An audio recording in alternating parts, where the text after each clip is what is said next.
ఎన్టీఆర్ జిల్లా తిరువూరు నియోజకవర్గం నుండి దెందులూరు సిద్ధం కార్యక్రమానికి తరలి వెళ్లేందుకు సంసిద్ధమయ్యారని ఇన్ఛార్జ్ ఎన్ స్వామిదాస్ తెలిపారు. ఈ కార్యక్రమానికి 4 మండలాల నుంచి 10,000 మందితో క్యాడర్ సిద్ధంగా ఉన్నట్లు వెల్లడించారు. రానున్న ఎన్నికల్లో సీఎం జగన్ ను మళ్లీ గెలిపించేందుకు రాష్ట్ర ప్రజలు సిద్ధంగా ఉన్నారని ఇన్ఛార్జ్ ఎన్ స్వామిదాస్ తెలిపారు. అందరూ కూడా వస్తున్నారు. తర్వాత భారీ ఎత్తున ఎంత అంటే 10,000కు పైగా ఈ నియోజకవర్గం నుంచి ఏలూరులో జరిగే బహిరంగ సభకు బయలుదేరుతున్నారు. నాతో మిత్రులు 30 సంవత్సరాలు పనిచేసినటువంటి చాలామంది ఈ నా యొక్క నిర్ణయానికి వారు అంగీకరించి ఈ సిద్ధం మహాసభలో పాల్గొని ఆయన చెప్పేది కూడా విని ఆ తర్వాత రేపు ఒక భారీ బహిరంగ సభ పెట్టుకొని ఆ బహిరంగ సభలో అందరూ కూడా జాయిన్ అవుతారు.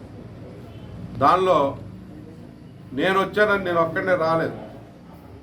నాతో పాటు పనిచేసి 30 సంవత్సరాలు నిస్వార్థంగా పేద ప్రజల కోసం పనిచేసినటువంటి వ్యక్తులు మేమంతా కూడా ఈరోజు ఒక సిద్ధాంతం కోసం, పేద ప్రజానీకం అభివృద్ధి కోసం మేము జగన్మోహన్ రెడ్డి గారు అవలంబించినటువంటి ఆర్థిక విధానాలు, పేద ప్రజానీకం ఎరాడికేషన్ ఆఫ్ పావర్టీ, సంతోషం పేద ప్రజల్లో ఉండాలి. అశేష ప్రజానీకం ఒక 20% తప్ప మిగతాదంతా పేదలు ఎక్కువగా దళిత, బడుగు, బలహీన వర్గాలు, అట్టడుగు వర్గాలు, మైనార్టీలు, క్రిస్టియన్స్, అదేవిధంగా ఎవరైతే ముస్లిం మైనార్టీసు, అదేవిధంగా దళిత